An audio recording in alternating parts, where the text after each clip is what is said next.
अस्सलाम वालेकुम, आप देख रहे हैं गूंज। और सबसे पहले बात कर लेते हैं इस वक्त मौजूदा हुकूमत की। तो मौजूदा हुकूमत की एक नई कामयाबी वो ये है कि 2 सेंचुरीज क्रॉस कर गया है डॉलर। अब ₹202 पे आपको मिलेगा। और अगर आपके पास डॉलर खरीदने के पैसे नहीं हैं तो कोई बात नहीं, आप पेट्रोल खरीद लें। पेट्रोल खरीदने के पैसे नहीं हैं तो फिर आप आटा खरीद लें। आटा खरीदने के लिए पैसे नहीं है तो फिर आप, मेरा ख्याल है, एक और अदम एतमाद के लिए इंतजार फरमाएं। साथ ही साथ हम देख रहे हैं कि साबिक जनरल्स जो हैं उनके लिए साबिका हुकूमत, यानी जो रिटायर्ड जनरल्स हैं उनके लिए साबिका हुकूमत बड़ी सरगर्म नजर आ रही है। यानी कि पाकिस्तान तहरीक इंसाफ, कि उनको इंसाफ मिले और उनको इजहार राय का हक मिले। और इजहार राय का हक मिलता है तो किस किस्म की गुफ्तगू करते हैं, ये सोशल मीडिया पर वाज़ेह हो गया है। लेकिन साथ ही साथ आज एक रूमर ने जन्म लिया कि पेट्रोल की कीमतें फिर बढ़ने जा रही हैं, जिस पर बिफ्ता इस्माइल साहब को आकर कहना पड़ा, क्योंकि एक पैनिक मच गई और पेट्रोल पंप्स पे रश बढ़ गया। वहां पे एक के ऊपर एक गाड़ी चढ़ी हुई थी कि हम पेट्रोल डलवा रहे हैं क्योंकि पता नहीं फिर कितना बढ़ जाए। इस मुल्क की अनसर्टन सिचुएशन में अगर कुछ सर्टन है तो शायद वो ये है कि शहबाज शरीफ साहब ये फरमा रहे हैं, जो प्री बजट उन्होंने आज बिजनेस इकोनॉमिक फोरम से मुलाकात की है, उन्होंने उनको कहा है कि ये तो अब हमें एक कंसिस्टेंट फाइनेंशियल प्लान बनाना है, जिसमें चाहे घंटे लगे, दिन लगे, महीने लगे, हफ्ते लगे, वो इसको बैठ के बनाने को तैयार है और सबकी तजावीज पर गौर करेंगे। क्योंकि हुकूमतों का पता नहीं कब आए और कब चली जाए, लेकिन फाइनेंशियल प्लान कंसिस्टेंट रहना चाहिए। कमाल है, आइन के बाद ये भी नहीं पता कि हुकूमतें कब चली जाएंगी और कौन सी आ जाएंगी। इसमें तो कंसिस्टेंसी है नहीं। फाइनेंशियल प्लान में कंसिस्टेंसी कैसे आएगी, इस पर भी मजीद बात करेंगे प्रोग्राम में। लेकिन मिफ्ता इस्माइल साहब ने आज जो हमें थोड़ा सा ये बताया है कि क्या मामलात हैं जिसकी वजह से महंगाई बढ़ रही है। जी, आप कह रहे थे कि अगर सस्ता ऑयल मिल जाए तो मिफ्ता इस्माइल साहब तो हम फौरन ले लेते हैं, लेकिन मसला ये है कि सस्ता तो कुछ भी नहीं है। और सस्ते तो सिर्फ इस वक्त इल्जामात हैं जो एक दूसरे के ऊपर लगाए जा रहे हैं। ये हमने बहुत पीटीआई की हुकूमत में भी देखा कि इल्जाम तराशी, प्रीवियस गवर्नमेंट की परफॉर्मेंसेस, उनकी चोरियां, उनके डाके, खसारे, उनके कर्जे, आईएमएफ के पास नहीं जाना, अब ये तमाम तर चीजें, अब ये जो मुआहदा वफा हो गया है इस हुकूमत के अंडर, तो अब इसमें जाहिर है जो कीमतें बढ़ गई हैं वो तो बढ़ गई हैं, लेकिन आगे महंगाई का कितना जो है शरह में इजाफा मुमकिन है और हो सकेगा, और जो इस पर कम अज कम एक एफर्ट तो नजर आ रहा है इसको कंट्रोल करने के लिए या बेनजीर इनकम सपोर्ट प्रोग्राम को मजीद तोसी देने के लिए, अब इन तमाम तर फैक्टर्स से, और ये जो सब्सिडी है टारगेटेड, इससे कितना फर्क पड़ेगा इकोनॉमी पे और एक गरीब आदमी या आम आदमी के लिए कितना मुश्किल होने जा रहा है आने वाला वक्त, बिकॉज इसकी परवाह ना पाकिस्तान तहरीक इंसाफ को दिखाई देती है, ना ही इस मौजूदा हुकूमत में। तो सबसे पहले हमें ज्वाइन कर लीजिए, शहबाज राना साहब हमारे साथ मौजूद हैं, पॉलिटिकल एनालिस्ट हैं सर, सॉरी, फाइनेंशियल एनालिस्ट हैं। शहबाज राना साहब, ये तो बात तय है कि इकोनॉमी को सस्टेन करने के लिए या स्टेबल करने के लिए आपके मौजूदा सियासी सूरत हाल को स्टेबलाइज होना पड़ेगा, लेकिन इस मुल्क की तारीख गवाह है कि इस मुल्क में स्टेबल लम्हात तो कम ही आए हैं। और अब आई थिंक कि इसके बाद तो तारीख में अब आगे ही कोई इससे बुरा वक्त आएगा, जो इस वक्त पॉलिटिकल इंस्टेबिलिटी नजर आ रही है। आप क्या समझते हैं, ये जो मौजूदा पॉलिटिकल अनसर्टिनिटी है, इसका कितना किरदार है इस वक्त ये पेट्रोल की प्राइसेस बढ़ने पर, और आईएमएफ का कितना रोल है, और इस हुकूमत का कितना रोल है, और पाकिस्तान तहरीक इंसाफ का क्या कोई रोल नहीं है?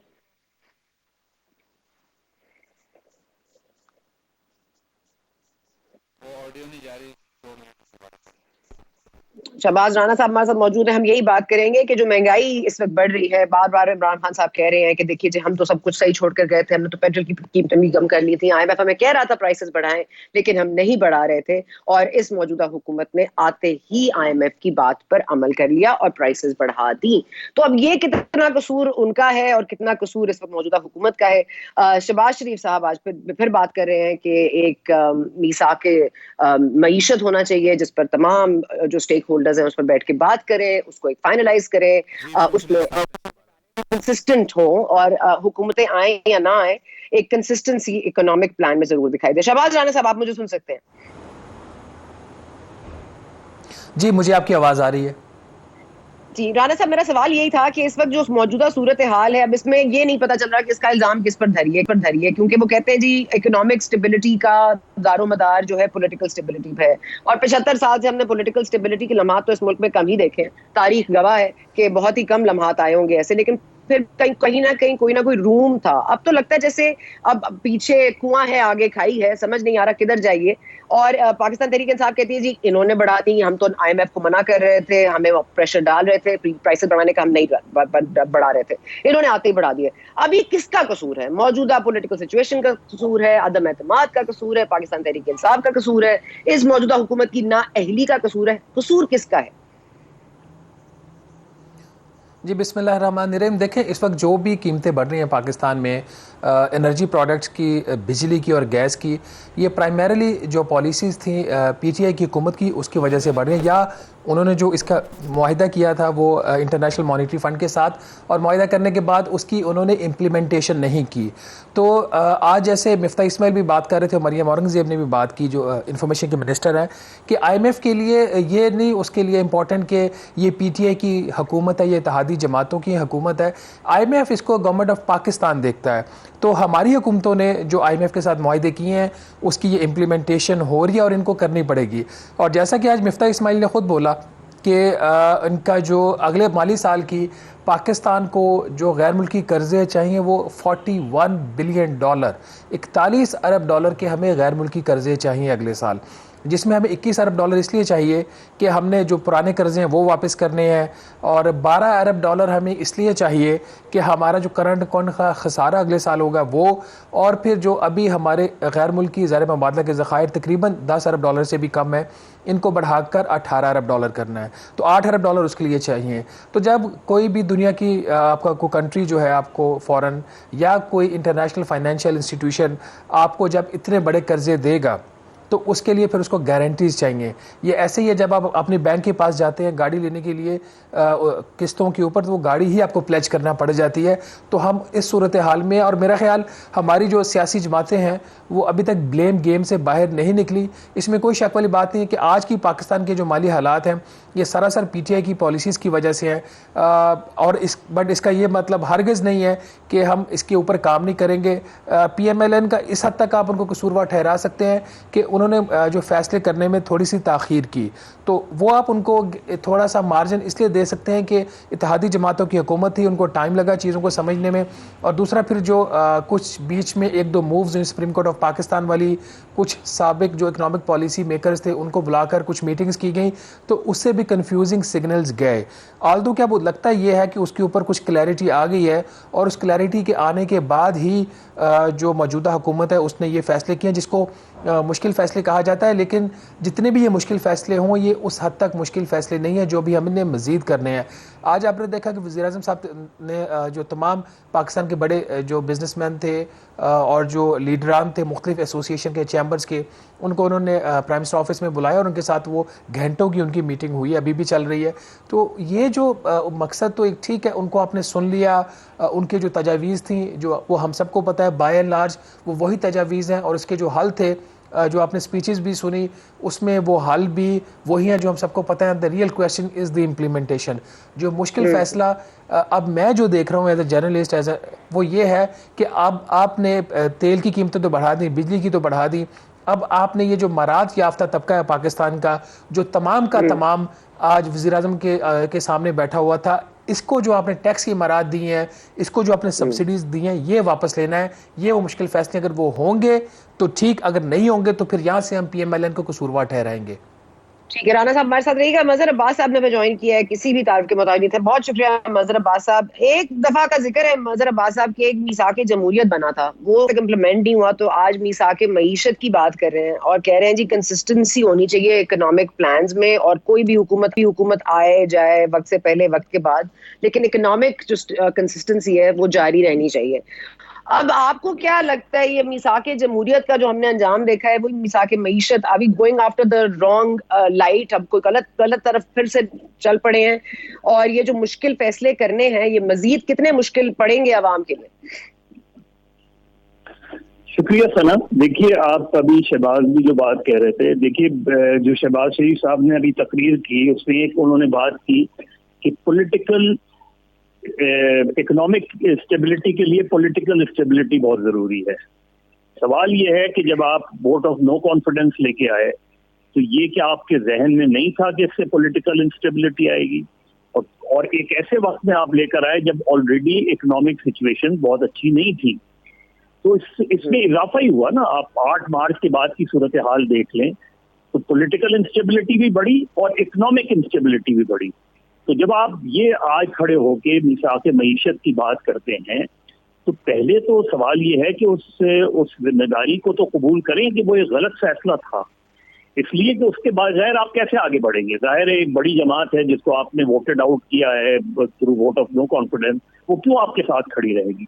वो तो यही कोशिश करेगी कि आपकी गवर्नमेंट भी खत्म हो जाए, फिर वो आ जाएंगे तो फिर आप कोशिश करते रहेंगे।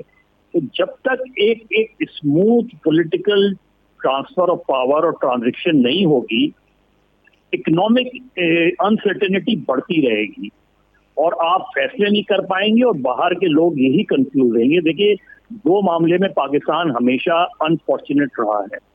पहले जब भारत के साथ आपके बहुत अच्छे ताल्लुकात होते थे, अमेरिका के साथ बहुत अच्छे ताल्लुकात रहे हैं, अब भी कोई इतने खराब नहीं है।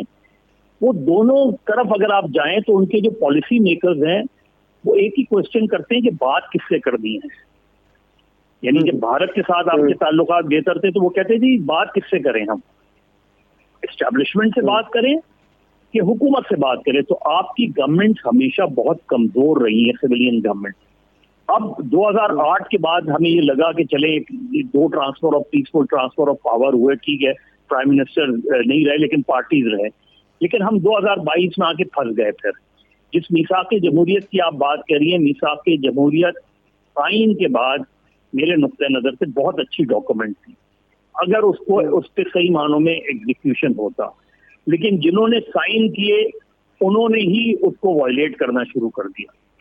तो एक अनसर्टेनिटी के एटमॉस्फेयर में शहबाज शरीफ 4 घंटे तकरीर कर लें, उससे पहले इमरान खान आके वो कर लें, जब तक सियासी इस्तेकाम के लिए बुनियादी नुक्ते पे इत्तेफाक नहीं होगा कि जी फेयर इलेक्शन हो, चाहे फ्री एंड फेयर इलेक्शन होने चाहिए, नॉन इंटरफेरेंस होना चाहिए फ्रॉम द एस्टैब्लिशमेंट, और अलाउ करना चाहिए गवर्नमेंट को कि अपनी पूरी पॉलिसीज को इम्प्लीमेंट करे।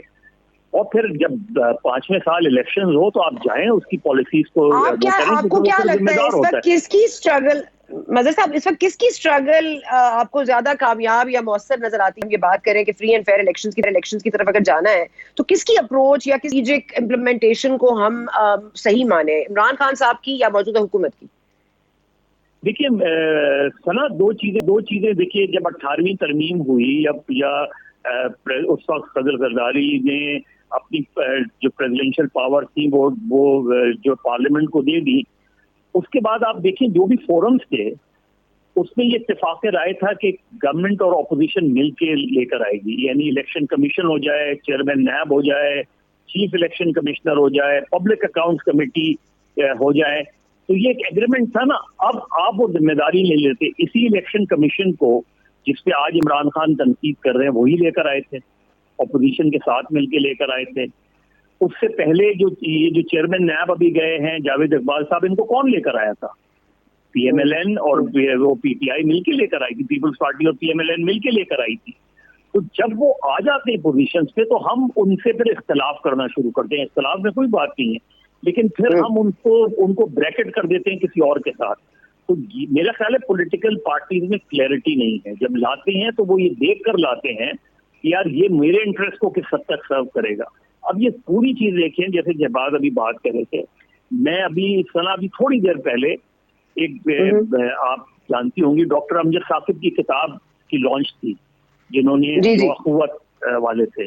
जी। किताब में उन्होंने लिखा है कि 2001 से 2021 तक दोनों जो गवर्नमेंट थी, शहबाज शरीफ साहब जब चीफ मिनिस्टर पंजाब थे और 2021 में जब इमरान खान प्राइम मिनिस्टर थे, दोनों ने इसके लिए काम किया और 100% रिटर्न आया इसका। यानी हमने अगर 100% 100 अरब रुपए लोगों को दिए, कर्जे दिए, तो उन्होंने रिटर्न किया। तो जब एक फाउंडेशन इस तरह की जो इतना हिस्टोरिकली काम करती है, जिसके छोटे जो लोग हैं तबके वाले वो ऊपर आते हैं, तो जब एक सिंपल ऑर्गेनाइजेशन ये काम कर सकती है तो हुकूमत क्यों नहीं कर सकती ये काम, रियासत क्यों नहीं कर सकती ये काम? तो मेरा ख्याल है जब तक हम पॉलिटिकल जो स्टेबिलिटी नहीं लाएंगे, कोई मीसाक मईशत कामयाब नहीं हो सकता। ठीक है, अब राना साहब मैं आपके पास आऊंगी क्योंकि ये बड़ा इंपॉर्टेंट पॉइंट इस वक्त आपको पता है कि मजहर अब्बास साहब जब भी बात करते हैं बड़ी जामे करते हैं, और ये बड़ी एक लॉजिकल बात है है कि आपको स्टेबिलिटी तो लानी पड़ेगी बहरहाल, लेकिन ये भी आपको पता होना चाहिए कि आप किससे राब्ता करें, किससे डायरेक्ट आपकी डीलिंग है और कौन आपको एक्चुअली में हेल्प कर सकता है। हमने ये एक कंफ्यूजन देखी थी पाकिस्तान तहरीक इंसाफ के इनिशियल डेज में। आपको याद होगा कि पहले टैक्सेस बढ़ाए गए, फिर ताजिर बरादरी नाराज हो गई, फिर कराची गए, फिर उन्होंने कुछ कहा, फिर आर्मी चीफ को जाना पड़ा, फिर उनको मनाना पड़ा, फिर उनको चीजें वापस लेनी पड़ी। तो आपको ये कम से कम इस वक्त आपको ये नजर आ रहा है, चले it hasn't been so much time, लेकिन आपको कम से कम ये लग रहा है कि Shahbaz Sharif is the point focal person, ताजिर बरादरी को ये क्लैरिटी है? देखिए, ये चीज़ बहुत ज़्यादा हो गई थी पीटीआई के दौरे हुकूमत में कि जो दो पावर सेंटर्स बन गए थे even when it comes to the economy. बहुत सारी जो प्रेजेंटेशन थी, बहुत सारे जो गिले शिकवे थे वो जाके एस्टेब्लिशमेंट के साथ किए जाते थे और प्राइम मिनिस्टर के साथ काम किए जाते थे। प्राइम मिनिस्टर या तवज्जो नहीं देते थे या वो काम उनसे हो नहीं सकते थे। लोगों को पता था कि पावर कहाँ से हो रही है और कहाँ से टेलीफोन आने पे काम होते थे। मुझे खुद पता है कि जो रियल एस्टेट सेक्टर की टैक्स एमनेस्टी स्कीम्स आई हैं वो कैसे आई हैं, कहाँ से दबाव आया। फिर जब हुकूमत ने प्रॉपर्टी वैल्यूएशन, जो पिछली हुकूमत थी, इन्होंने प्रॉपर्टी वैल्यूएशन के रेट्स बढ़ाए, वो किसने वापस दिलवाए, तो वो फैक्टर था। आज आपको शहबाज शरीफ साहब as a prime minister of Pakistan वो आपको काफ़ी एक्टिव नज़र आते हैं और वो खुद, चूँकि उनका बिज़नेस कम्युनिटी से भी एक ताल्लुक है, बहुत सारे ऐसे बिजनेसमैन जो आज वहाँ पे मौजूद थे उनके साथ ज़ाती ताल्लुकात थे, तो वो एक फैक्टर वहाँ पे प्ले करेगा। लेकिन इसके साथ ही मैं थोड़ा सा वर्ड ऑफ कॉशन यहाँ पे दूंगा, अभी भी कुछ जगहों पे प्रेजेंटेशंस हो रही हैं, कुछ टैक्स तजावीज़ भी ली जा रही हैं, दी जा रही हैं, कुछ और भी काम हो रहे हैं। ये नहीं होना चाहिए। इससे लगता ये है कि दो पैरेलल सेटअप काम कर रहे हैं। ठीक है, हर इदारे का, हर जो एक स्टेट का ऑर्गन होता है उसका एक अपना काम होता है, उसको अपना वो काम करना चाहिए और किसी चीज़ पे कोई भी जो एडवाइस करना है वो कुछ गलत नहीं होता, बट उसे इम्प्रेशन ये नहीं जाना चाहिए कि दो पावर्स जो है वो सेंटर्स बन चुके हैं। पहले ये बहुत ज़्यादा था, अभी हमें इतना नहीं नज़र आ रहा, लेकिन अभी भी थोड़ा बहुत होता है। पहले तो यहाँ तक होता था कि मीटिंग्स के अंदर भी, जो इकॉनमी से रिलेटेड मीटिंग्स थी उसमें भी जो नॉन सिविलियन गवर्नमेंट के लोग होते थे वो बैठा करते थे, तो वो चीज़ शायद अब उस तरह नहीं है। अच्छा, जब प्रेजेंटेशन दी जाती है, is it to just keep you on one page कि हम क्या करने जा रहे हैं, या कोई डायरेक्शन मांग रहे होते हैं? मतलब presentation is just for knowledge और इज इट टू बी, मतलब इसको अमेंड करना पड़ता है उनकी ईमा पर? देखिए, इसमें दोनों काम हो रहे होते हैं। एक तो गवर्नमेंट की तरफ से भी प्रेजेंटेशंस हो रही थी और जो प्राइवेट सेक्टर के लोग हैं वो भी जाके मिलते हैं। मैं इस वक्त जो बात कर रहा हूँ वो गवर्नमेंट सेक्टर की नहीं कर रहा, मैं प्राइवेट सेक्टर की कर रहा हूँ। ये इंपॉर्टेंट है। मैं सिर्फ एक पॉइंट इसमें ऐड करना चाह रहा हूँ जो मज़ा साहब ये भी फरमा रहे थे कि जो कंसिस्टेंसी ऑफ पॉलिसीज़ होती है, इसमें कोई दो राय नहीं है कि ये बहुत ज़रूरी है।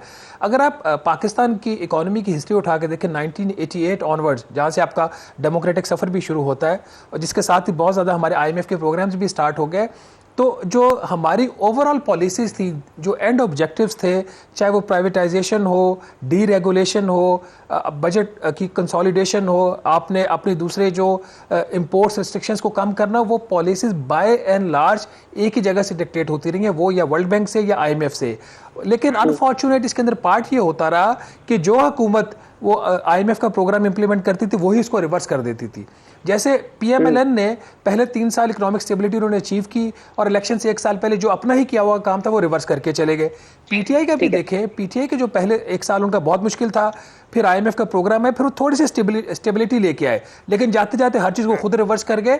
तो ये पॉलिसीज़ फ्लो कर रही होती हैं फ्रॉम वाशिंगटन, लेकिन उसको हम यहाँ पे अपने जो हुकूमत वक्त होती है, अपने सियासी जो उसके ऑब्जेक्टिव्स होते हैं उसको सामने रखकर वो उसको रिवर्स करना खुद ही शुरू कर देती है।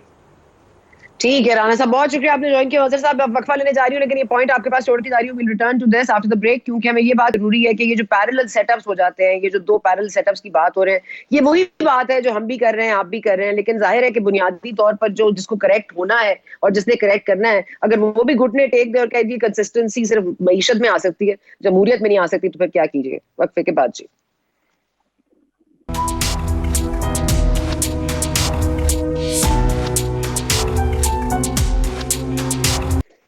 जी एंड वेलकम बैक टू गूंज। बात कर रहे थे मईशत के हवाले से, कंसिस्टेंसी जो मईशत में आनी है, वो जाहिर है कंसिस्टेंसी आपकी जो पॉलिटिकल सिचुएशन में है उससे बड़ी रिलेटेबल भी है और उस पर डिपेंडेबल भी है। इसी पर मजीद बात करेंगे। अज़मा बुखारी साहब हमारे साथ मौजूद हैं, नून लीग से। मज़हर अब्बास साहब ने हमें ज्वाइन किया हुआ है। और मज़हर अब्बास साहब, अज़मा के पास जाने से पहले बस वही सवाल की बात जो आप कर रहे थे कि किसी को पता होना चाहिए कि हम किससे बात कर रहे हैं, पावर सेंटर में है। मगर ये तो हर जगह कहीं अब अलमिया हो गया है। आप चाहे किसी भी इदारे में देखिए या किसी भी तरफ देखिए, लगता है कि हर जगह से ही आपको ये कहा जा रहा है कि हम न्यूट्रल हैं और हम भी न्यूट्रल हैं, लेकिन एक्चुअली में न्यूट्रल तो नहीं है। और ये पैरेलल सेटअप जो है ये भी मुल्क की मईशत को नहीं जलने देगा। मईशत और सियासत बहुत ज्यादा कोरिलेटेड है। इसका हल क्या है? देखिए सना, बदकिस्मती से हमारी जो सियासी क़यादत है वो ऐसी बुनियादी गलतियां कर देती है। अब अभी हाल ही में देख लें आपने, ये जो अब इख्तियार दे दिया गया है कि वेटिंग ऑफिशियली वो करेंगे और इसका नोटिफिकेशन भी जारी कर दिया गया है, तो फिर आपका पॉलिटिकल स्पेस तो आप अपना खुद ही खत्म कर रहे हैं। यानी भुट्टो साहब के जमाने में सियासी सेल बना दिया गया, उस वक्त की ऑपोजिशन को टारगेट करने के लिए। उसका नुकसान फिर अल्टीमेटली किसको हुआ? अब आज जो ये फैसले कर रहे हैं, जिसकी अगर पार्लियामेंट के अंदर देखें तो कुछ लोगों ने, चाहे वो उनका ताल्लुक पीटीआई से हो, पीएमएलएन से हो या पीपल्स पार्टी से हो, वो कुछ आवाजें हैं जिन्होंने इस पर तशवीश का इजहार किया। यानी फरतुल्लाह बाबर ले लें, आप रजा रब्बानी ले लें, परवेज रशीद ले लें या फवाद चौधरी ले लें। ये फैसले अगर आप करेंगे और इनको ऑफिशियली अगर आप इख्तियार दे रहे हैं, तो फिर तो आप अपना पॉलिटिकल स्पेस खुद खत्म कर रहे हैं। तो अगर आप अपना पॉलिटिकल स्पेस खुद खत्म कर रहे हैं, हो सकता है कि आज आपको थोड़ा बहुत इसका फायदा हो जाए, लेकिन कल सबसे ज्यादा नुकसान आप ही को होना है। तो जब हम ये फैसले करते हैं तो इस लिहाज से उस लिहाज से वो होती है कि फिर आप किस चीज के लिए स्ट्रगल कर रहे हैं, फिर आप डेमोक्रेसी को कैसे मजबूत करेंगे अगर आप अपना स्पेस ही खोते चले जाएंगे। तो जब हम ये करते हैं तो फिर उसका फिर तमाम स्टेक होल्डर एक हो जाए, ये सारी चीजें जो होती हैं फिर खत्म हो जाती हैं। इसलिए कि डेमोक्रेसी में स्टेक होल्डर बहुत वाज़ेह है। डेमोक्रेसी में स्टेक होल्डर पॉलिटिकल पार्टीज होती हैं। डेमोक्रेसी में स्टेक होल्डर इलेक्शन कमीशन किसी हद तक आप कह सकते हैं कि उनका एक पॉइंट ऑफ व्यू होता है। लेकिन हम हर सबको बैठा लेते हैं। मेरा ख्याल है पॉलिटिकल लीडर्स को, गवर्नमेंट हो या ऑपोजिशन है, उन्हें ये फैसला करना पड़ेगा कि आपने डेमोक्रेसी को आगे लेके कैसे चलना है, पॉलिटिकल स्टेबिलिटी कैसे लानी है। अपने अंदर जो हमारे यहाँ एक कल्चर डेवलप हो गया है चंद सालों में और बहुत ज्यादा शिद्दत आ गई है उसमें, एक दूसरे के खिलाफ जिस तरह की जबान इस्तेमाल होती है वो अनफॉर्चुनेट है। वो माजी में होती थी लेकिन उसमें उसकी इतनी गूंज नहीं होती थी। अब क्योंकि इलेक्ट्रॉनिक और सोशल मीडिया का दौर है तो जरा सा एक जुमला किसी की शख्सियत के खिलाफ चला जाए तो उसका फॉलोअर जो है वो आपके पीछे पड़ जाता है। तो इन चीजों को देखने के लिए मेरा ख्याल है पॉलिटिकल पार्टीज को अक्रॉस द बोर्ड बैठना पड़ेगा। बड़े लीडर नहीं बैठते तो कम से कम छोटे नीचे के लेवल के लोग तो कम से कम पार्लियामेंट के अंदर तो बैठ के इस मसले को एड्रेस कर सकते हैं। इस नोटिफिकेशन की मुझे कोई भी गवर्नमेंट का मिनिस्टर ये जस्टिफिकेशन दे दे इस नोटिफिकेशन की क्या जरूरत महसूस की गई। ठीक है, ओके, मैं इस पर आती हूँ। हमारे साथ आमिर डोगर साहब भी है, लेकिन अजमा सबसे पहले आपसे पूछना चाहूंगी क्योंकि ये बात तो आप लाख कर लीजिए 41 बिलियन ये खसारा है, ये छोड़कर गए, ये मुआहदा करके गए, ये तमाम तर चीजें अपनी जगह हैं, लेकिन आवाम के लिए आप सादा लफ्जों में पहले बेड़ा गर्क था, अब मतलब बहुत ही ज्यादा बेड़ा गर्क हो गया, अब तो बिल्कुल ही खत्म हो गया मामला।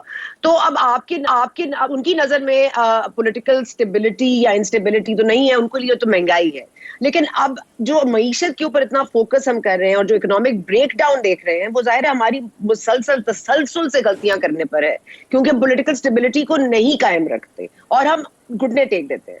तो ये फरमा दीजिएगा कि ये जो वेटिंग वाली बात अभी मजहर साहब भी कर रहे थे, ये क्या जरूरत पेश आई? फिर 6% इंक्रीज इन बजट, वो भी आपको इस महंगाई में क्या, मतलब मुझे समझ नहीं आ रही कि आप लोग क्या छोटी छोटी स्टॉप गैप अरेंजमेंट्स करते हैं कि अभी अपीज कर देते हैं, इसका फायदा उठा लेंगे, फिर बात की बाद में देखी जाएगी, फिर बाद में आपको देखने का मौका नहीं मिलता। देखिए सना, पहले तो बात यह है कि ये जो बेड़ा गर्क था ना, ये उसी का तसलसल है। चूंकि ये बेड़ा गर्क जो है ये आने वाले दिनों के लिए भी करके गए थे, जब ये IMF के साथ जो है मुआहदा साइन करके गए थे। जब शौकत तरीन साहब ने आके हमें बताया था कि उनको लेवी जो है पेट्रोलियम लेवी 30 रुपये पे लेके जानी है और उसके अलावा उनको सेल्स टैक्स भी लगाना है, ये उसके अलावा है जो उन्होंने इंटरनेशनल प्राइसेस जहां है जब तक वो उसको मीट करने के बाद, तो अगर वही कैलकुलेशन वो निकाल ली जो वो हुई है, अगर जो इन्होंने करना था, जो हमें इम्प्लीमेंट करना पड़ा है आके, वो उसके मुताबिक तो फिर 300 रुपये पेट्रोल जो है उसकी कीमत होनी चाहिए थी अभी। लेकिन जाहिर है ये हमारे लिए कोई आसान फैसले नहीं है, हम भी बहुत तकलीफ और परेशानी में हैं। लेकिन मुसीबत यह है कि हमें ये जो इस वक्त ली है, जो बिल्कुल बेड़ा गर्क की सिचुएशन के ऊपर हमें मिली है, इसमें हमें हमारे पास अब कोई ऑप्शन नहीं है इफ़ एंड बट्स का। इसको हमें अब ठीक करना है और IMF के साथ माहदे में ऑलरेडी हम मौजूद हैं और वो साइन भी हो जाएगा इस महीने के अंदर। उसके बाद हमें अपनी इकोनॉमी को स्टेबल करने के लिए कुछ, आज मिफ्ता साहब ने बड़ी डिटेल से उस पर बात भी की। आज 6 से 7 घंटे तक जो है वो हमारा प्री बजट सेमिनार भी चला, जिसमें तमाम स्टेक होल्डर्स को साथ बिठाकर उस पर उनकी राय ली गई और बजट जो है वो बनाने के दौरान कोशिश की जा रही है कि जितना रिलीफ दिया जा सकता है आम आदमी के लिए जो है वो करने की कोशिश की जाए। लेकिन हालात अच्छे नहीं हैं, इसमें कोई दूसरी राय नहीं। जो दूसरा पॉइंट है, काश हमारे मुल्क में डेमोक्रेसी मुकम्मल डेमोक्रेसी होती, जिसको डेमोक्रेसी आइडियल सिचुएशन में कहा जाता है, और काश जो है वो डेमोक्रेटिक हुकूमतें उतनी ही स्ट्रॉन्ग होती जितनी उनको होना चाहिए, तो यकीनन फिर उसके ऊपर हम आइडियल सिचुएशन के मुताबिक आइडियल प्रिंसिपल्स और आइडियल चीज़ें जो है वो कर सकते थे। इस नोटिफिकेशन पे मेरी ज़ाती तौर पर राय मुख्तलिफ हो सकती है, लेकिन ये पहले भी हो रहा था। अब तो सिर्फ नोटिफाइड है। क्या पहले कोई जो अपॉइंटमेंट्स हैं क्या वो वेटिंग के बगैर हो रही थी? क्या जो है वो एक अमल दखल जो अभी भी मतलब यकीनन जो पहले भी हमेशा से रहा है वो नोटिफाई हो गया है, सिर्फ इतनी सी बात है। और लेकिन मेरी राय इस पे इसके जो है वो शायद हक में ना हो, लेकिन मैं समझती हूँ कि हमें आइडियल जो बिल्कुल दुरुस्त कहा है मज़हर साहब ने, और ग्रैंड डायलॉग की बात बार बार मेरी पार्टी की तरफ से ही आ रही है और हम बार बार कह रहे हैं कि तमाम स्टेक होल्डर्स को, जिसमें इस्टेब्लिशमेंट भी शामिल है, जिसमें अदलिया भी शामिल है, जिसमें एग्जेक्टिव भी शामिल है, जिसमें मीडिया भी किसी हद तक शामिल है, सबको बैठकर जो है वो बात करनी चाहिए और तय करना चाहिए कि हम आखिर इस पाकिस्तान के साथ चाहते क्या हैं। पाकिस्तान थोड़ा सा ट्रैक पे चलने लगता है, फिर एक ख्याली तनख्वाह आती है और फिर जो है वज़ीर आज़म को निकाल के बाहर फेंक दिया जाता है। और अभी कल बोरिस जॉनसन जो है उसने अपनी ही गद्दारों से जो है वो उसके खिलाफ उनको वोट पड़े, लेकिन वहाँ पे ना अमरीकी साजिश हुई, ना उन्होंने रोना पिटना डाला, ना उन्होंने जो है वो कहा कि इनके बच्चों से शादियाँ ना करना। सो मैं समझती हूँ कि जो पॉलिटिकल पाकिस्तान के हालात हैं शायद एग्जाम्पलरी हैं। मुझे पाकिस्तान के पॉलिटिकल हालात की एग्जाम्पल थोड़ी बहुत, जो मेरी पॉलिटिकल सेंस है, ये जितना थोड़ा बहुत मेरा मुताला है, मुझे नहीं लगता पाकिस्तान के हालात किसी भी मुल्क से मिलते जुलते होंगे और ये अपनी यूनिक ही एक इसकी डायनामिक्स है। लेकिन अब अजीब मंतक है वैसे अज़मा, अजीब मंतक है कि मुल्क सबका है। ये बेड़ा गर्क भी उन्होंने कर दिया, बेड़ा गर्क सिचुएशन भी आपको दे दी और बेड़ा गर्क सिचुएशन को आप मजीद चलाना चाहते हैं, इसी में आप बजट भी लाना चाहते हैं, इसी में आप बुरे भी होना चाहते हैं, इसी में आप ये मतलब आपने तो रिफॉर्म करने आना था, आपने तो क्लीन चिट देने आ गए हैं। अगर ये पहले भी हो रहा था तो उसको आपको रोकने आना चाहिए था ना। आपका तो हमारे रिफॉर्म करने आए थे ना, आप तो कुछ डिफरेंट करने आए थे। अगर आप उसी चीज को कंटिन्यू करेंगे बल्कि उसको इन राइटिंग दे देंगे कि करिए। अगर आपके पास ये राइट नहीं था, अगर आप चुपे कर रहे थे तो अब जरा डायरेक्टली कर लीजिए। देखिए, रिफॉर्म्स बिल्कुल हमें करने हैं, लेकिन रिफॉर्म्स के लिए आपकी जेब में धेला भी होना चाहिए। हमारे लिए भी बड़ा आसान होता है कि हम भी तमाशा देखते, आग लगी हुई थी, हम तालियां बजाते, हम कहते वेरी गुड, PTI ने लगाई है, मुल्क जल के खाक हो जाए, और तबाही बर्बादी जो हो रही थी वो चलने दी जाती। या फिर ये था कि हम कूदते, अपने आप को जला लेते, लेकिन अपने घर को जो है वो आग जो उस पर लगी थी उस पर पानी डालने की कोशिश करते। ये थोड़ा सा मुश्किल वक्त तो ये मुल्क बचा रहे हैं आप, थोड़ी सी अभी आपको की कोशिश है एक मिनट आपके अपने लिए। जी हरगिज नहीं, हमारे लिए होता तो हमारे लिए पॉलिटिक्स बड़ी आसान है कि हम इनकी नालायकियों और जो करप्शन की दास्तान है उस पर हम जो है वो ढोल पीटते रहे और तालियां बजाते रहे और बस कहें कि ठीक है जी ये कर रहे थे, ये इनको करने दिया जाता है। ऐसे नहीं हो सकता। मेरी सिर्फ गुजारिश ये है कि अभी ये मुश्किल बातें जो मैंने कहा, ये पेट्रोल की कीमत हमने नहीं बढ़ाई है, ये वही बढ़ा, वो PTI की हुकूमत की कॉन्टिन्यूटी हमें करनी पड़ी है। हमारे पास ऑप्शन नहीं था, या फिर मुल्क को दिवालिया करा लेते। और ये जो भी बार बार कहते हैं कि जो है नए इलेक्शन हो जाने चाहिए, क्या निगरान हुकूमत के साथ IMF मुआहदा करती? जिसका जवाब है नहीं। क्या जो इन्होंने वायलेट किया मुआहदा, जो 10-10 रुपए की सब्सिडी जो है वो अनाउंस की और वो आज पाकिस्तान की कौम को 100 रुपए में पड़ रही है, ये इसका जवाब जो है इनसे लेने की बजाय जो है वो हम कहते हैं कि बस ठीक है ये करने दो और मुल्क दिवालिया हो जाए, क्या फर्क पड़ता है, हमारी सियासत बच जानी चाहिए। अनफॉर्चुनेटली इस मुल्क को हमें ही बचाना है, हमें ही करना है, और हम अपनी सियासत की कॉस्ट के ऊपर भी ये करने के लिए तैयार हैं और कर रहे हैं। ठीक है डोगर साहब, ग्रैंड डायलॉग की बड़ी बात हो रही है, लेकिन यहाँ तो लगता है कि स्क्रिप्ट भी स्क्रिप्टेड है कहीं से। ये फरमा दीजिएगा कि ये जो तसलसल की बात हो रही है, हुकूमतों में तसलसल होना चाहिए, हर किसी को अपनी अपनी आईनी मुद्दत पूरी करनी चाहिए, आप अर्ली इलेक्शन चाहते हैं, फ्री और फेयर इलेक्शन चाहते हैं, सभी चाहते हैं। अब ये बजट बन रहा है, अब तो डेट नहीं आ रही, तो अब अगला लाहे अमल क्या होगा? क्योंकि एक मीडिया हाउस आपके साथ है, कुछ रिटायर्ड जनरल्स भी अब आपके साथ हैं, और आपके साथ साथ अल्लाह के अलावा और कौन साथ है आपके साथ, अवाम के अलावा भी? सना, सबसे पहले तो मैं पिछले कोई 40 मिनट से एक पेट्रोल पंप, दूसरे पेट्रोल पंप, तीसरे पेट्रोल पंप पे मारा फिर रहा हूँ। मुझे गाड़ी में पेट्रोल नहीं मिल रहा और मेरी गाड़ी पर रिजर्व लगा हुआ, लाल बत्ती जल रही है और इतनी चीखों पुकार है। मैं इस्लामाबाद में हूँ, लोगों में इतना पैनिक है कि मैं आपको बता नहीं सकता। इतना अजाब, इतना मुश्किल में कौम को इन्होंने डाल दिया है पिछले 2 महीनों के अंदर। मैं तो उस वक्त से डर रहा हूँ कि जब 1 महीने के बाद लोगों के बिजली के बिल आएंगे। अभी मैं पेट्रोल पंप पे अंदर गया कुछ चीजें लेने, तो मुझे उस पेट्रोल पंप वाले ने कहा, सेल्समैन ने, कि डोगर साहब कि हमें सिर्फ 14,000 रुपये हमारा मालिक देता है और 70 किलोमीटर का मेरा सफर है, 1.25 लीटर 1.5 लीटर डेली का लगता है। अगर मैं 300 रुपये का पेट्रोल 350 का लगाऊंगा तो घर में 5-6 हजार लेकर जाऊंगा। सुहान से आगे मेरा घर है। मुझे रोना आ गया। मैंने कहा यार अब मैं क्या कर सकता हूँ, हम सब एक ही कश्ती के मुसाफिर हैं। उन्होंने कहा सर खुदा का नाम माने, मेरी बला से तो मुझे लेकर जाए, मैं जाके इस पार्लियामेंट को आग लगा दूंगी। अभी 10 मिनट पहले की बात है। लोगों की ये फीलिंग्स है कि जो इम्पोर्टेड हुकूमत आई है, ये जो गुलामान अमेरिका आए हैं, ये इसलिए आए थे कि अगर हमने बेड़ा गर्क कर दिया तो आप सभा बेड़ा गर्क कर देंगे। कोई खुदा का नाम माने, ये मुल्क हम सब का है, हम सब इसके स्टेक होल्डर है। पॉलिटिक्स अपनी जगह, लेकिन इस तरह तो नहीं होता।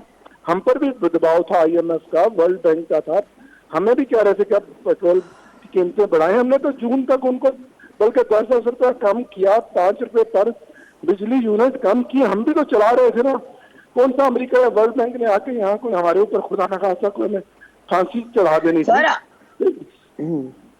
तो आमिर साहब पेट्रोल मिला कि नहीं मिला? अब पेट्रोल मिला कि नहीं मिला? आपकी सूरत हाल क्या है? अजमा रोना शुरू कर दे। अजमा आपको इनके हाल, इनके हाल पे बिल्कुल आप जी अजमा क्या हो रहा है? अजमा आप पेट्रोल नहीं दे रही? देखिए PTI के लिए मना हो गया पेट्रोल।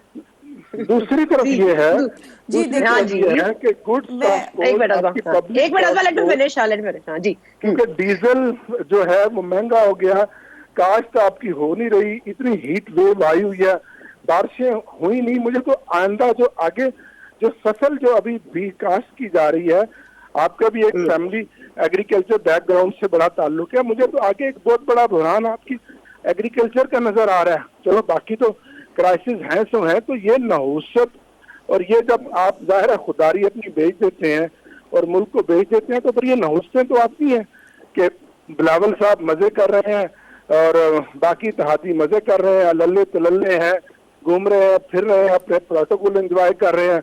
अजमा ये इतनी जुल्म की दास्तान सुनने के बाद आपको सबसे पहले तो रोना चाहिए और सबसे पहले माफी मांगे आप डोगर साहब से। कितने उनको बुरे हालात में आपने छोड़ दिया। देखिए पहली तो बात डोगर साहब 1 मिनट इनकी बात सुन ले। आखिरी हाँ जी आखिरी चीज बता दें। जी आखिरी चीज बता दें डोगर साहब। जी कि इन्होंने इस पार्लियामेंट से अपने मुकदमात खत्म करने हैं, बाकी तो 3-4 चीजें कर ली हैं। खुदा का नाम माने, इस मुल्क की जुडिशली बड़ी कमजोर है। यहाँ बड़े ये उस्मा मेरी क्लास फेलो भी है, सना हमने लॉ भी इकट्ठे किया हुआ है और हम पुलिस रहे हैं, MP भी इकट्ठे रहे हैं। तो मैं इसके साथ जो बात कर रहा हूँ वो किसी और अंदाज में कर रहा हूँ, इस तरह से नहीं कर रहा कि मैं कोई PTI पे हूँ और ये PMLN में। इसका बड़ा एहतराम है मेरी क्लास फेलो। आखिरी बात यह है कि भाई मुकदमात खत्म करके खुदा का नाम मानो, इस मुल्क पर रहम करो और फौरी इलेक्शन कराओ। आज हम क्या अपने बच्चों को लेगेसी देके जाएंगे? आने वाली मुस्तकबिल का सोचो, एक साफ शफाफ इलेक्शन करा दो, इस कौम को अच्छा इलेक्शन दे दो ताकि ये कौम आगे चले, इस कौम की मांगों के मुताबिक रिजल्ट आए। बस कहानी तो यही खत्म होनी है अगर जमहूरियत है। अगर जमहूरियत नहीं चाहते तो फिर किसी और सिस्टम के ऊपर सोच लो भाई। इस मुल्क का ठीक है अजमा जल्दी से क्विकली आप रिस्पॉन्ड करें। तो मजहर साहब को इंक्लूड करना चाह रही हूँ। मजहर साहब काफी देर से सुन रहे हैं। जी नहीं एक मिनट हम इस चंक में आए हैं, हमें जरा बात पूरी कर लेने दे। पहली तो बात यह है कि मुझे रोना नहीं आया, मुझे हंसना आ रहा है। और हंसी इस बात पे आ रही है कि जिन्होंने खुद, जिनके पूरे मीडिया सेल ने आज सुबह अर्ली मॉर्निंग से, इनके प्यारे एक चैनल ने मिलकर ये कैंपेन चलाई कि वो साइन हो गई है समरी 25 रुपए की, जिन्होंने ये सारा पैनिक क्रिएट किया, वो आज हमें बता रहे हैं कि वो ये हो गया, वो हो गया।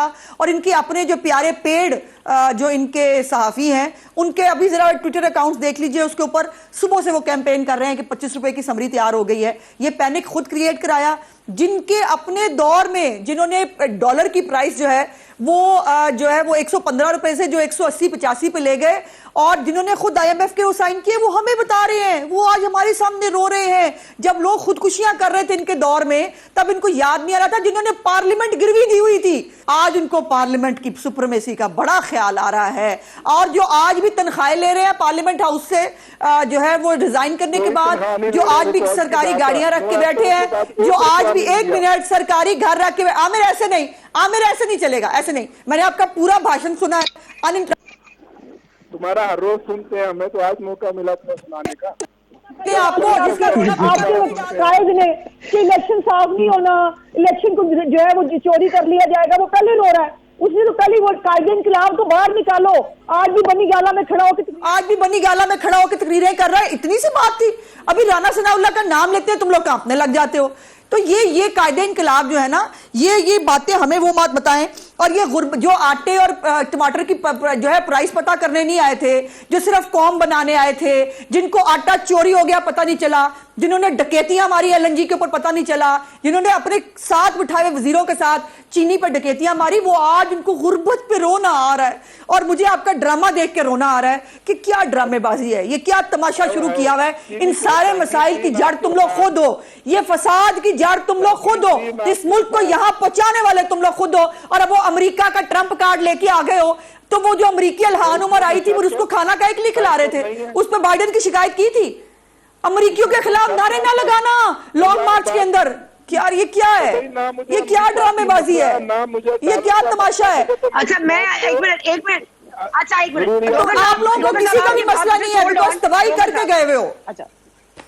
अच्छा डॉक्टर साहब, मुझे आप 2 मिनट माजरत के साथ 2 मिनट आप इसमें सोचिए आपने क्या जवाब देना है। मैं मजर साहब, आप वेरी क्विकली आपके पास आऊंगी। सॉरी सर, आपको इतना इंतजार करवाना पड़ा। आपने देख लिया कि बहस एक नया उसमें चली गई है, मोड उसने इख्तियार कर लिया। लेकिन सर ये जो मोड इस वक्त आ गया है कि ये कह देते हैं कि जमहूरियत तो आइडियल नहीं है, तो अब आइडियल जमहूरियत नहीं है तो फिर हम स्पेस देते जाएं। और दूसरा, ये जो स्टेक बढ़ते चले जा रहा है, पहले हमें एक एस्टैब्लिशमेंट या कोई और इस तरह की कोई खलाई मखलूक से रब्ता करना पड़ता था, या उनको मनाना पड़ता था, या उनको स्टेप बैक करवाना पड़ता था। अब ये देख लीजिए, आप एक रिटायर्ड जनरल्स की भी एक टीम बन गई है। आप देख रहे हैं कि इस तरह की गुफ्तगू हो रही है उसमें। आपने देखा होगा कि एबटाबाद कमीशन में जो चीफ थे उस वक्त देख रहे थे कि क्या रिपोर्ट होगी उसमें, वो अब ओसामा बिन लादेन वाले टाइम की, वो भी अब तक नहीं आई है। तो सर इनकी जो मामलात है, और अब ये मीडिया भी, अब इसमें भी सेक्शंस बन गए हैं कि कौन प्रो है कौन एंटा है। ये misinformation, misleading of जमहूरियत और this giving in to the powers that be, तो ये जमहूरियत तो नहीं है ना मज़ा साहब। देखिए सना, एक तो इमरान खान साहब ने ये बात की, अभी उज़मा बुखारी ने भी बात की। उस वक्त इमरान खान से भी हमने ये मुतालबा किया कि जी अगर मीडिया के कुछ पेड लोग आपके भी इंफॉर्मेशन है आपके पास, ज़ाहिर है उस वक्त वो हुकूमत में थे, तो काइंडली उनके नाम बताएं। नाम लेते हुए क्यों हिचकिचाते हैं, आप बताएं। और ये भी बताएं कि इनको पेमेंट कैसे होती है, कहाँ से होती है। अब यही मैं मुस्लिम लीग नून वालों से कहता हूँ कि अगर आप समझते हैं कि उस चैनल को कोई पे करता है तो काइंडली नाम बताएं। लेकिन एक रैंडमली इस चीज को वो करना कि एक ये उनकी पेड जर्नलिस्ट है, इसी तरह इमरान खान कहते रहते हैं, वो कहते हुए नहीं थकते, तो काइंडली नाम तो बताएं कि कौन लोग हैं और कहाँ से पेमेंट होती है। मेरा ख्याल है इस चीज को हमें खत्म करना चाहिए। और जब ये जो बातचीत है ना, ये चारों स्टेक होल्डर, 4 सुतून है रियासत के, वो 4 सुतून रियासत के बैठे और अपनी अपनी जुरिसडिक्शन बता दें कि आपकी जुरिसडिक्शन क्या है। हमारी अब प्रॉब्लम यही रही है कि रियासत के चारों सुकून अपना काम छोड़ के दूसरे के काम में इंटरफेयर करते हैं। जब तक सब अपना अपना काम नहीं करेंगे, ये रियासत मजबूत नहीं होगी, डेमोक्रेसी मजबूत नहीं होगी, सिस्टम नहीं चलेगा। और अगर पॉलिटिकल इंस्टेबिलिटी रही तो कभी भी इकोनॉमिक इंस्टेबिलिटी नहीं आएगी। बाकी आप अपने इख्तलाफात हैं, आप एक दूसरे पे इल्जाम लगाते रहें, वो आपका राइट है। Election is the only major accountability. अगर इंतखाबात फेयर हों, फ्री हों, तो वो उससे बड़ा एहतसाब कोई नहीं होता। और हमने देखा है कि जो पार्टीज जिनको टेन्योर पूरा मिले वो कामयाब भी हो रही और वो नाकाम भी हुई। तो मेरा ख्याल है ये सारी सियासी जमातों को इससे बालातर होकर सोचना पड़ेगा कि सियासी इस्तेकाम लाएंगे तो जब आपकी हुकूमत आएगी तो माशी इस्तेकाम आएगा, जब आपकी हुकूमत आएगी तो माशी इस्तेकाम आएगा। मतलब गलती जब तस्लीम करनी है इन्होंने कि इन्होंने ये क्यों अदम एतमाद लाए और क्यों वक्त से पहले इस हुकूमत को घर भेजा, अब गलती अगर तस्लीम कर भी लेते हैं तो उसको करेक्ट करने की आपको कोई सूरत हाल नजर आ रही है? और जो बार बार ये कह रहे हैं कि बाजवा साहब में डेट दे दें, chief of army staff date दे दें, सर डेट तो शहबाज शरीफ साहब ने या हुकूमत ने देनी है, नहीं?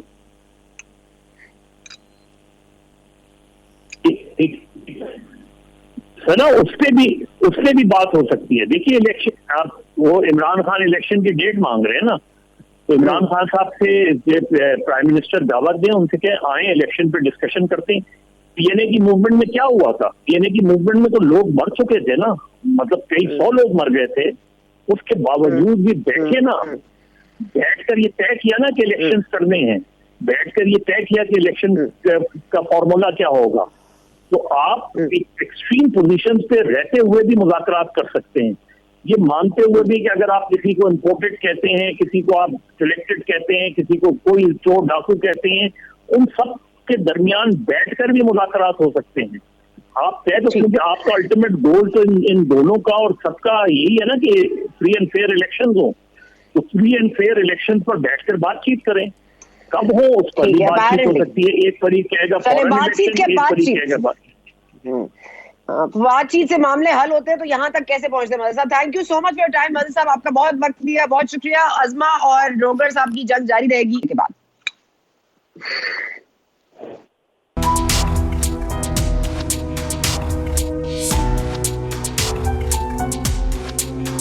एंड वेलकम बैक टू गूंज। अज़मा बुखारी हमारे साथ मौजूद हैं और शायद डोगर साहब, अज़मा उनको पेट्रोल नहीं मिल रहा तो बेचारे वो मारे मारे फिर रहे हैं। आपने क्या हालात कर दिए हैं कि उनको फोन लाइन भी अब नहीं मिल रही उनकी, क्योंकि वो उनको पेट्रोल नहीं मिल रहा। तो अज़मा आप क्या कहेंगी, ये जो मीडिया के हवाले से बात हो रही है, नाम नहीं आते, आप भी अब इस तरह से कह रही हैं, तो नाम आप दे दें, हुकूमत वक्त को देने चाहिए। और इस बात को अगर आप एक नटशेल में बता जी। नहीं, नाम सबके सामने क्लियरली है। वो नाम जो एक सियासी जमात के हैशटैग फॉलो करते हैं, इमरान रियाज खान साहब कौन है, वो अरशद शरीफ साहब क्या कर रहे हैं, असद खरल साहब क्या कर रहे हैं, वो जमील फारूकी साहब है वो क्या कर रहे हैं, मतलब नाम सबके सामने है। नाम मुझे नहीं समझ में आ रहा कि इतनी कंफ्यूजन किस बात की है। फिर यह है कि ARY ने जो अरबों रुपए के फायदे लिए हैं पिछली गवर्नमेंट के साथ, जो बगैर जो है वो कोई रूल्स फॉलो किए, जो स्पोर्ट्स का उन्होंने जो है वो कॉन्ट्रैक्ट लिया है, जो उनकी गोल्ड स्मगलिंग के जो मामलात हैं वो सब पेंडिंग है कि नहीं है। और वो इस हुकूमत के साथ फिर वो 17 इम्तियाज भी उनको मिला है। फिर वो हर एक जो है वो अव्वल तो बैरूनी दौरा किया है, क्योंकि इनको कोई बुलाता ही नहीं था, लेकिन वो बैरूनी दौरों के अंदर भी साथ जो है वो डेलीगेट्स के बीच में बैठे हुआ करते थे।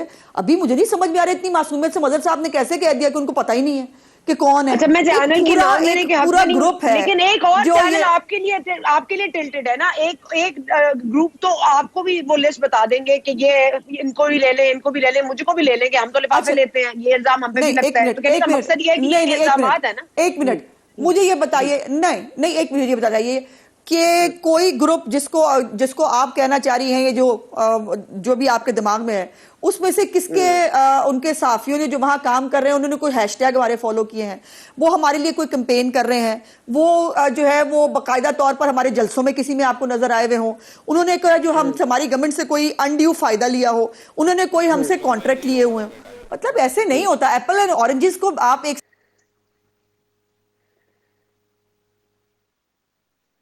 ठीक है, ओके। अज़मा, आई होप आपने पॉइंट अपना क्लियर कर लिया। सॉरी मैं वक्त की समझ रही हूँ, एप्पल्स और ऑरेंजेस बिल्कुल कंपेयर नहीं हो सकते। और ये अज़मा की बात बिल्कुल ठीक है कि अगर आप पॉलिटिकल स्टेज पर पहुंच जाएं तो फिर आप सहाफत को खुदाफिज कह के उनकी पार्टी को ही ज्वाइन कर लें, फिर वो सहाफती आज़ादी नहीं रहेगी, आपके पास पॉलिटिकल आज़ादी पूरी होगी। यहाँ पर हमारे वक्त खत्म होता है। आपसे इंशाल्लाह कल मुलाकात होगी। Thank you for watching today.